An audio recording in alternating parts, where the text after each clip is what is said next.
In this video, I will show you how to remove that annoying default arrow in form select elements. Now the reason you can't delete it natively is because Webflow includes that arrow by default in their code. Now fortunately, we can override it by using custom CSS to remove the arrow, which will allow us to add our own. Let's dive right in.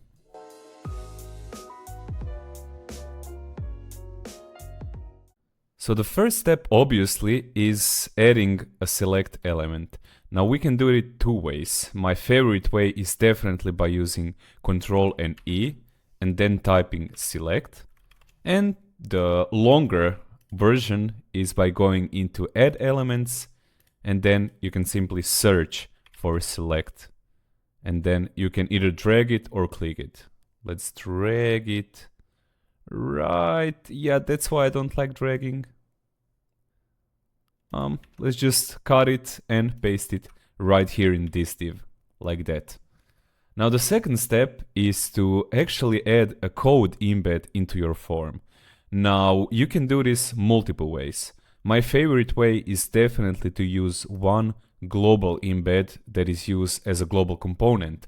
In my case, it's custom code here, and then we have embed that is used as all of the global styles here.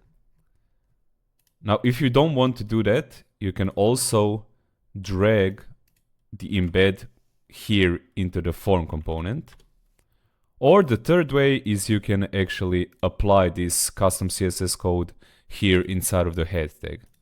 Now for this tutorial, I will simply add the code embed into the form here. So let's go inside of here. We need to open style tags first. And then here, you need to target wselect. Now what this targets is all of the select elements on your page, because Webflow by default sets this class for all the select elements.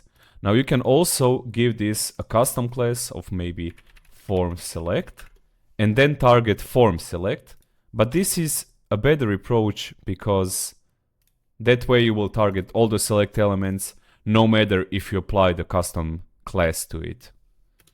Now we need to open curly brackets, and in here we need to apply three CSS codes. The first one is appearance none. Now this will remove the arrow. The second one is webkit-appearance none. And the last one is moz-appearance none, like that.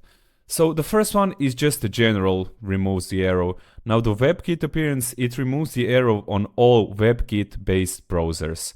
In most cases, it's for Safaris on Apple devices. And the moz is for Mozilla Firefox.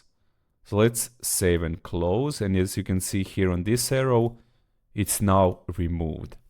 Now we are free to style this however we want.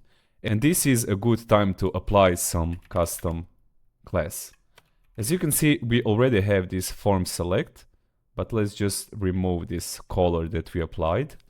Now let's just apply some styling here. For example, minimum height should be 3 rem, background color should be white, and then because this is a little bit hard to read, maybe we can change this to this navy blue. Put it maybe something like 875 rem. I think that looks good. We can obviously change this. And now the last part, the most anticipated part, is adding our own arrow. Now we can do this by clicking on this image ingredient to add our own image to the form field. And then choose image. As you can see, I already have this chevron here in my assets, but obviously you can just go ahead and upload your own. Let's select that. Now to make sure it works perfectly, we need to align it to right, maybe even on left if you prefer that. And then make sure the tile is set to don't tile, not fixed, and then this left, because right now it's touching the right border, which we don't want obviously. We need to maybe set it to 98%. If you want custom width, you can do that as well, maybe something like 0.75 RAM, maybe even smaller, but let's stick to our auto width, which is the one that is set by default. Now, if we go to tablet version, you can see it works here as well. Works perfectly. And yeah, that is it. It's as simple as that. Now, if you found this video useful, feel free to like it and share with your friends, because it does mean a lot to me. I'll see you guys in the next video.